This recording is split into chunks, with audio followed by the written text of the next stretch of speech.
అవులా ఇప్పుడు మనతోని ఉండేతోడు, మన తిండి తినేతోడు, మనం పెడితేనే పూట గడుపుకునేటోడు, మనం లేకపోతే నూకలు కూడా ముట్టునోడు. అసవంటోడు ఎవడన్నా మన బద్ధ శత్రువును మన పక్కపంటే ఉండుకుంటా మన ముందరనే అని పొగిడితే ఆనికి జై కొడితే ఎట్లుంటది? మండుతుంది కదా, ఎడనో కాలుతుంది కదా. దెబ్బకు 60 మంటలై అన్ని ఇరగ మరగ సప్పరియ్యాలని అనిపిస్తుంది. అవును, ఇసువంటోళ్ళను చూసినప్పుడు ప్రతి ఒక్కరు గట్టనే అనిపిస్తుంది. అవునా కదా? గిసువంటి ఒక ముచ్చటనే మహారాష్ట్రలో అయ్యింది. ఇంతకు ఏమా స్టోరీ? గంతగనమైన ఏం తప్పు చేసిండు ఈపులు ఇరగమరగ దన్నేదంతా అనంటారా? హార్త వచ్చింది, మీరే చూడుండ్రి.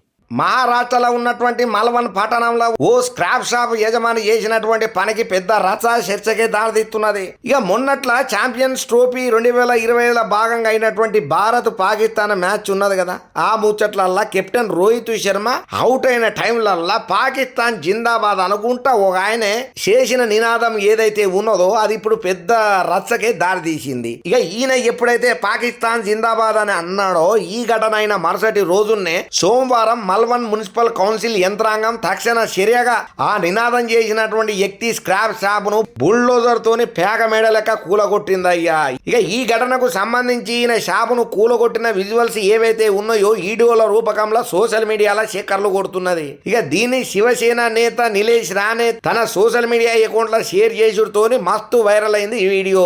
మల్వాన్ ఓ ముస్లిం వలసదారు స్క్రాప్ వ్యాపారం చేసుకుంటా భారత వ్యతిరేక నినాదాలు ఎత్తున్నాడని చెప్పి ఆయనను మల్వన్ నుండి బహిష్కరించుడే కాకుండా ఆయన వ్యాపారాన్ని తక్షణమే ధ్వంసం చేసినామని చెప్పుకుంటా వచ్చిండు. ఇక ఈ చర్యలలో సహకరించిన మల్వన్ మున్సిపల్ కౌన్సిల్ పోలీస్ యంత్రాంగానికి ధన్యవాదాలు చెప్పుకుంటూ ఒక పోస్టుని ఈడదల చేసిండయ్యా.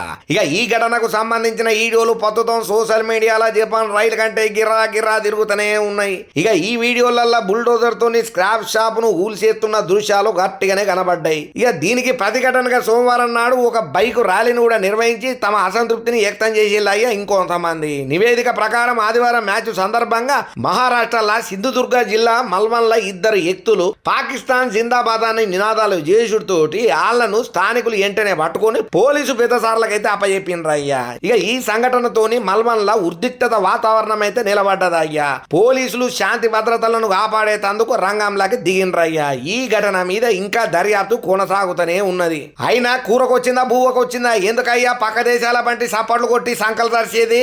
చెప్పేటోనికి సిగ్గు లేకుండా ఇనేటోనికి ఇజ్జత్ ఉండాలని అన్నారు పెద్దోళ్ళు. ఇక్కడ దేశంలో వండుకుంటా ఇక్కడ తిండి తినుకుంటా ఇక్కడ మట్టిలా కలుసుకుంటా నువ్వు మన బద్ధ శత్రువైన పాకిస్తాన్ కు జై కొట్టుడు నీది ఇదేం సంస్కారం అని చెప్పి గడ్డి పెట్టబట్టిండ్రి. ముచ్చటరికైనా ప్రతి ఒక్కరు గిసొంటోళ్ళని ఇట్లనే చేయాలి, లేకపోతే వీళ్ళకు బుద్ధి రాదని చెప్పి గడ్డి పెట్టేటోళ్ళు కూడా లేకపోలేదు.